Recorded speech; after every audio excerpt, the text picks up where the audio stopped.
This is Gregor Brown at the 2019 Giro d'Italia. We're in Ivrea and the race runs to Como today along the shores of Lake Como where Lombardia finishes. They're going to follow that route and it ends the second week of the race. Up ahead's the third week with many mountain stages for these guys to express themselves before the curtain falls next Sunday in Verona on this Giro d'Italia. The rest day will be a time for me to do some laundry. I need to get some done and a time to reflect on the stars here in this race.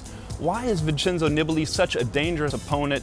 Let's put it to the people here on the ground and find out. Vincenzo Nibali, he's won all 3 Grand Tours. He's won the Giro d'Italia twice. What makes him such a dangerous opponent? Everybody knew he's really good rider.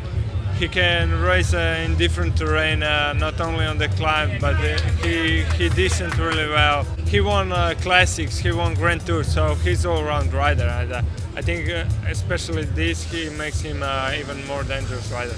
He's very tactically astute.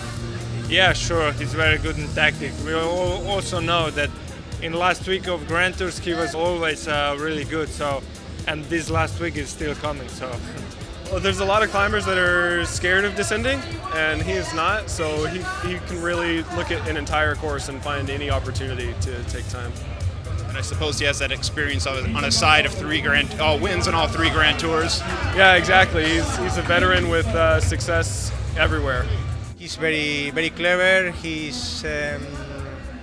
knows very well, no, Italian roads. He had 4 Grand Tours on his legs, so he can attack everywhere. He has experience in tactics. Yeah, he knows very well, how to win a big race. He's a well-rounded bike rider. He can win one-day classics and then also win Grand Tours. And even on the Tour de France when he won the cobbles, second in the cobble stage. So I think you have to have the engine, but you also have to have the skill.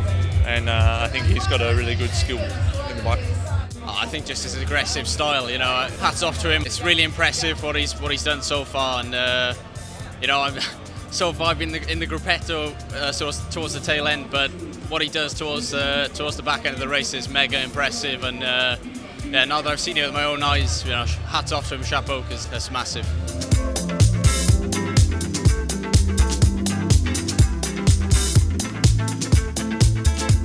Simon Yates, he led the race for 13 days, won 3 summit finish stages in 2018.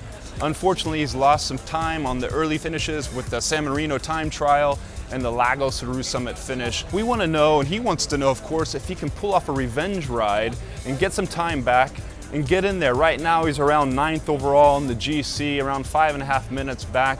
Let's find out from those guys here on the ground at the Giro d'Italia if they think he can do it.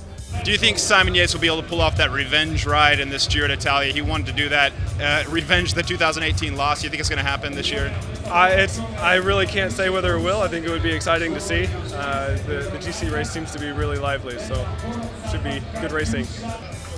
It's not impossible, no? Look at Chris Froome last year. He changed the race on the last 3 stages. He had a difficult challenge, but it's not impossible. Yeah, I think so. You know, it'd be really nice to see a fellow Brit get up there, and yeah, I think after the season that he's had, you know, he's definitely capable of it. So yeah, I mean, only he really knows, but yeah, I wouldn't write him off quite yet. He loves attacking, and he's in that position now where he has to. That's in his favor.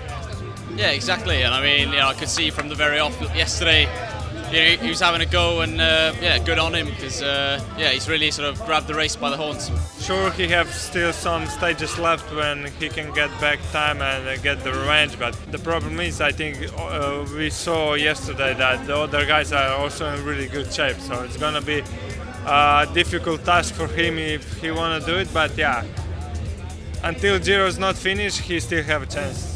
Sure, he's a fighter. As you saw yesterday, he had a bad day 2 days ago, and then yesterday he ran second. So, you know, he doesn't give up, and that's why we have faith in him, and we're here to support him.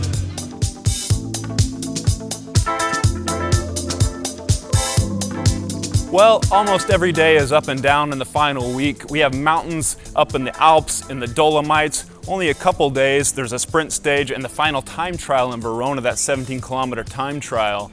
I hope you liked the video. Let me know what you thought down below. Leave your comments, give it a thumbs up, and share the video with your friends so everybody can see the content here on Cycling Weekly.